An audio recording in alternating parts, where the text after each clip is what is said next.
আসসালামু আলাইকুম। ব্রেকিং নিউজে আপনাদের সবাইকে স্বাগতম ব্যতিক্রম নিউজ টিভি থেকে। যারা এখনও সাবস্ক্রাইব করবেন না অবশ্যই সাবস্ক্রাইব করবেন। ডিবি হারুন কোথায়?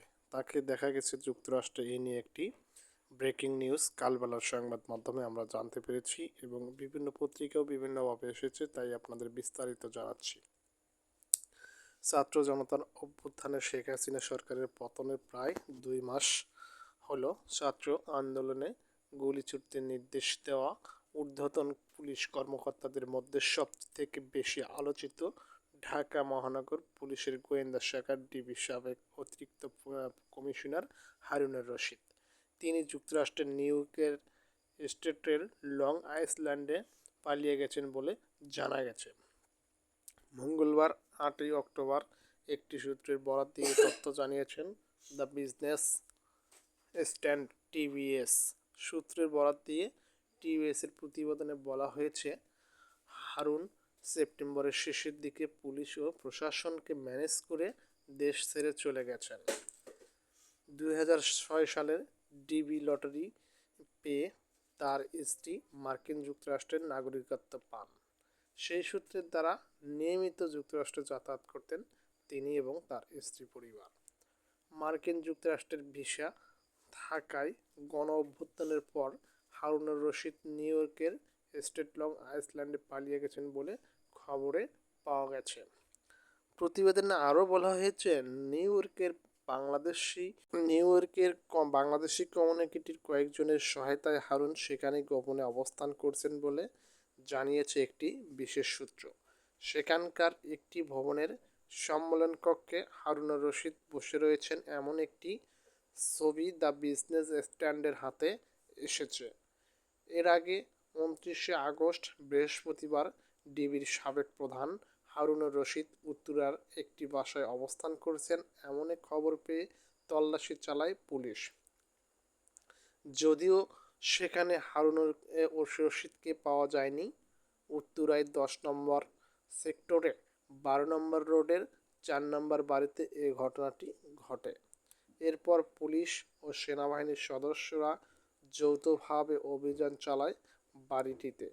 দীর্ঘক্ষণ প্রায় 2 থেকে 2.5 ঘন্টার মতো তল্লাশি চালায় সেখানকার বাড়িটিতে।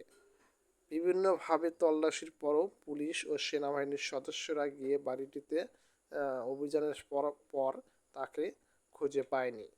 পরে উত্তেজিত জনতা শান্ত করার জন্য সেনাবাহিনী পরামর্শ দেন।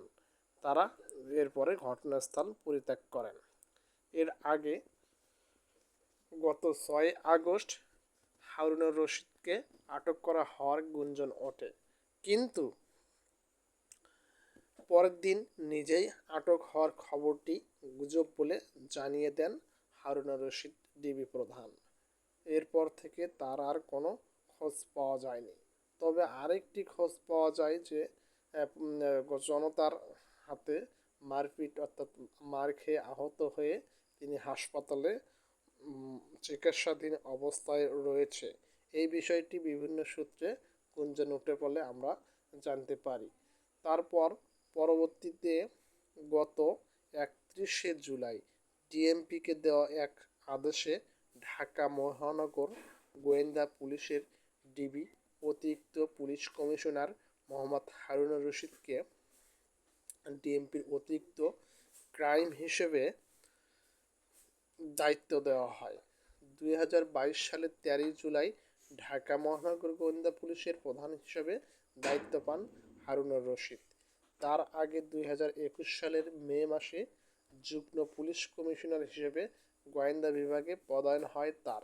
এর আগে ডিএমপির তেজগাঁও বিভাগের উপপুলিশ কমিশনার এবং নারায়ণগঞ্জ ও গাজীপুরের পুলিশ সুপারের দায়িত্ব পালন করেন তিনি। সর্বশেষ তার বিষয়ে আমরা যতটুকু জানতে পেরেছি তা আপনাদের জানিয়ে দিলাম। আর সবচেয়ে বড় কথা হলো আমাদের বাংলাদেশের বর্তমান সরকারের 2 মাস হয়েছে।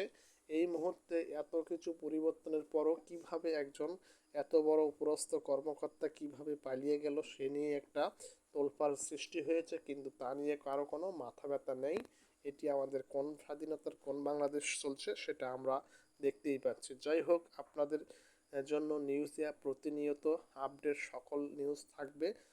সকল আপডেট ভিডিও নিয়ে আমি আসছি আপনাদের ব্যতিক্রম নিউজ টিভি পাবলিক ব্যতিক্রম নিউজ হট নিউজে। সবাই যে যেখান থেকে দেখছেন অবশ্যই চ্যানেলটি সাবস্ক্রাইব করবেন এবং আমাদের সঙ্গেই থাকবেন। সকলকে ধন্যবাদ জানিয়ে আজকের মতো ভিডিওটি এখানে শেষ করছি। কথা হবে পরবর্তী নিউজ আপডেট ভিডিওতে।